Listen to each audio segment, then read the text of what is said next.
রাধে রাধে। আমার সকল সাধু গুরু বৈষ্ণব দর্শক বন্ধুদের জানাই কোটি কোটি প্রণাম। সকলেই নিশ্চয়ই খুব ভালো আছেন। আর আজ আমি আপনাদের সঙ্গে একটি বিশেষ কাহিনী নিয়ে আলোচনা করব, যার মধ্যে দিয়ে অবশ্যই আমাদের কিছু শিক্ষণীয় আছে, আমাদের বিশেষ জ্ঞান লাভ করার আছে। প্রত্যেক হিন্দু সনাতন ধর্মাবলম্বী ঘরে ঘরে থাকে একটি করে তুলসী গাছ বা তুলসী মঞ্চ। নিশ্চয়ই আপনার ঘরেও আছে, আমার ঘরেও আছে। প্রত্যেকের ঘরেতেই একটা ব্যালকনিতে হোক বা যেখানেই হোক, তুলসী বৃক্ষ ছাড়া বাড়ি শ্মশান স্বরূপ, শাস্ত্রে এটি উল্লিখিত রয়েছে। তাই তুলসী রানীর আমরা যেভাবে সেবা দিই বা সেবা দিতে বিশেষভাবে না পারলেও অন্ততপক্ষে একবার করে জল নিশ্চয়ই তুলসী বৃক্ষে দিই। এছাড়াও তুলসী বৃক্ষ ছাড়াও আমরা নিশ্চয়ই বাড়িতে ভগবত বিগ্রহের সেবা করে থাকি। তো প্রতিদিন এই যে আমরা ভগবানের সেবা করি, তো এই সেবার মধ্যে দিয়ে আমরা না চাইতেও কখনো কখনো তার কাছ থেকে বিশেষ কৃপা লাভ করতে পারি, তাই না? তিনি আমাদের সব সময় রক্ষা করেন। আমরা নিষ্কাম প্রেমভক্তি দ্বারা যদি তার সেবা করি, তো নিশ্চয়ই আমরা তার কাছ থেকে কৃপা লাভ করি। এবং মা যেমন সন্তানকে সকল বিপদ থেকে রক্ষা করে, সামনে এসে দাঁড়িয়ে যায় যে আমার সন্তানের কোনো বিপদ যখন আমি দেখি, তখন মা যেরকম মায়ের সন্তানের বিপদ দেখলে যেমন সন্তানের সামনে একদম রক্ষা কবচ হয়ে দাঁড়িয়ে যায়, ঠিক সেই রকমও আমরা যদি নিষ্কাম প্রেমভক্তি দ্বারা ভগবত বিগ্রহের সেবা করি, বা এই তুলসী রানীর সেবা মানেও আমরা ভগবানেরই সেবা দিয়ে থাকি। তো এই সেবা দেওয়ার মধ্যে দিয়ে কিন্তু তারাও আমাদের প্রত্যেক মুহূর্তে রক্ষা করে থাকেন। তো তারই প্রমাণস্বরূপ একটি ছোট্ট উদাহরণ এই কাহিনী। তুলসী রানীর একটি ছোট্ট কাহিনী।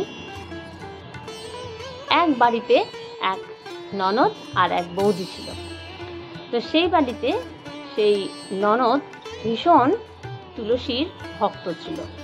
তুলসী রানীর প্রতিদিন সেবা করত, যত্ন করত, তুলসী বৃক্ষে জল প্রদান করত, তুলসী বৃক্ষে পরিক্রমা করত, প্রণাম করত এবং ভীষণ সে তুলসী বৃক্ষকে ভক্তি করত, ভালোবাসত, নিষ্কামভাবে প্রেম নিবেদন করত।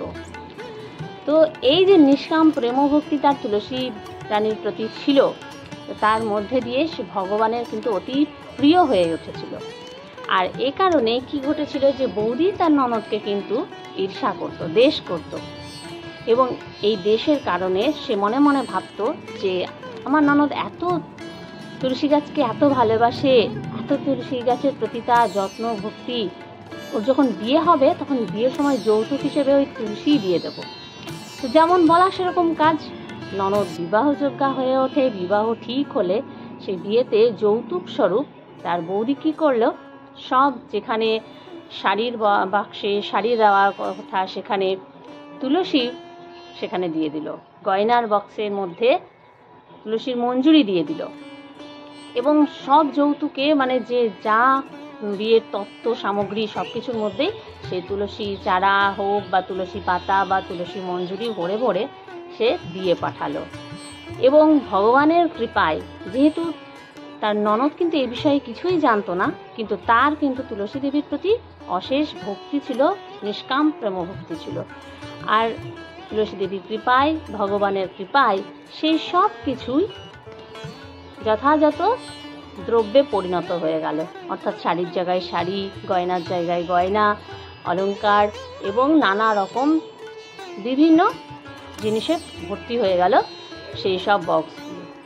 আর যথাযথ সময়ে সেখানে বিয়ে বাড়িতে বরের বাড়িতে পৌঁছাতে না পৌঁছাতেই সেগুলো কিন্তু যেভাবে দরকার ছিল সেখানে পৌঁছানো, সেইভাবেই সেই অবস্থাতেই পৌঁছলো।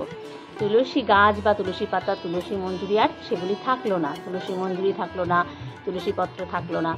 যাতে এই কাজটা করেছিল বৌদি তার ননদকে লজ্জিত, লাঞ্ছিত, গঞ্জিত করবার জন্য, যে তার বিয়েতে এরকমটা করলে সে শ্বশুর বাড়িতে গিয়ে সব সময় লাঞ্ছিত, গঞ্জিত হবে, লজ্জিত হবে, সকলের কাছে অপমানিত হবে।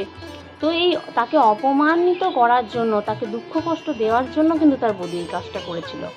কিন্তু সবই ভগবানের কৃপায় সুন্দরভাবে সব সম্পন্ন হলো।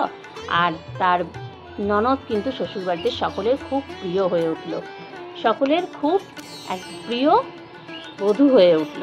এই সব দেখে বৌদি ভাবলো যে কী করে এটা সম্ভব হলো, আমি তো ওই সকল বস্তুর জায়গায় তুলসী পাতা দিয়েছিলাম না, তো তুলসী মঞ্জুরি দিয়েছিলাম, তো কী করে এটা সম্ভব হলো। সে চিন্তা করছে, তখন মনে মনে ভাবছে হয়তো তুলসীকে সে এতই ভালোবাসতো, তার কৃপাতেই হয়তো এটা হয়েছে। তো আমিও আমার মেয়েকে এই তুলসীর যত্ন করা শেখাবো, এবং আমার মেয়েকে তার বিয়েতেও ঠিক এইভাবেই আমি তুলসী দিয়ে পাঠাবো, আর সেগুলিও ঠিক এইভাবেই সোনা রূপা হিরেতে পরিণত হবে। এই ভেবে সে একটা কাজ করলো, তার মেয়েকে বলল যে তুইও তোর পিসির মতো প্রতিদিন তুলসীকে জল দিবি, তুলসীর যত্ন করবি, তুলসীকে ভক্তি করবি। কিন্তু তার মেয়ে তার মায়ের কথায় সেই কাজটা মনের অনিচ্ছাতে করত। তার মায়ের কথাই করতো ঠিকই, কিন্তু মনে কোনো ইচ্ছে ছিল না, মনে কোনো ভক্তি ছিল না, কোনো প্রেম ছিল না। এবং যেখানে প্রেম নেই, যেখানে ইচ্ছে নেই, সেখানে কিভাবে ভগবানকে তুষ্ট করা যায়। তাই তুলসী সে জল তো দিত, তুলসীকে সঠিকভাবে সেবা যত্ন হয়তো করতো ঠিকই, কিন্তু একেবারেই অনিচ্ছাতে, এবং কোনো ভক্তি সেখানে যুক্ত ছিল না। তো ভক্তি ছাড়া কি করে সব কিছু সম্পন্ন হবে। তাই তার যখন বিয়ে ঠিক হলো, আর তার বিয়ের যৌতুকেও তার মা সে একই কাজ করলো যা তার ননদের বিয়েতে করেছিল, এবং তার মেয়ের যৌতুকেও যখন সে সেইভাবেই সব শাড়ি বস্ত্র বা গয়নাগাটির জায়গায় তুলসী মঞ্জুরি পাতা দিয়ে দিল, তখন সেগুলো আর কিছুতেই পরিণত হলো না। সেগুলো যেমন তুলসী গাছ সেরকম গাছেই থেকে গেল, মানে গাছে আগের অবস্থাতেই থেকে গেল, পাতা পাতাতেই থেকে গেল, মঞ্জুরি মঞ্জুরিতেই থেকে গেল।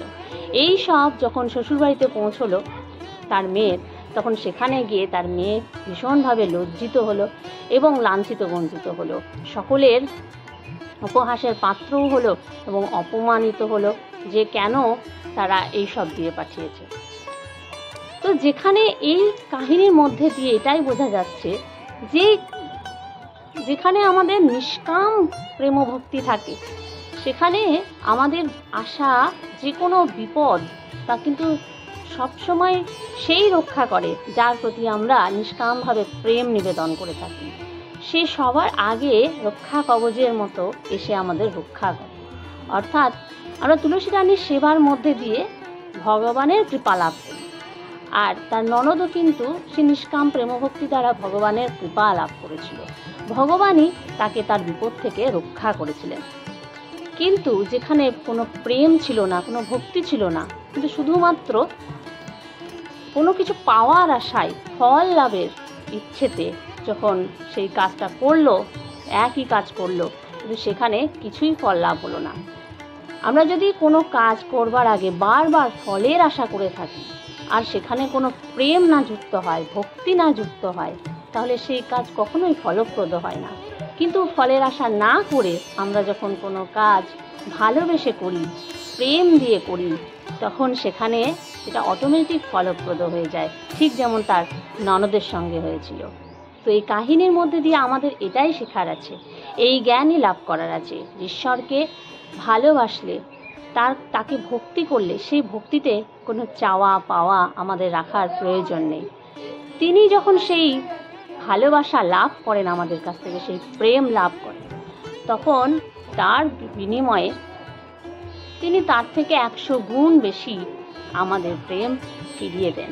অর্থাৎ তার প্রেমভক্তির দ্বারা আমরা তাকে এমনভাবেই জয় করে ফেলতে পারি যে আমাদের জীবনে আসা সকল দুঃখ কষ্টকে তিনি যেভাবেই হোক দূর করে দেন।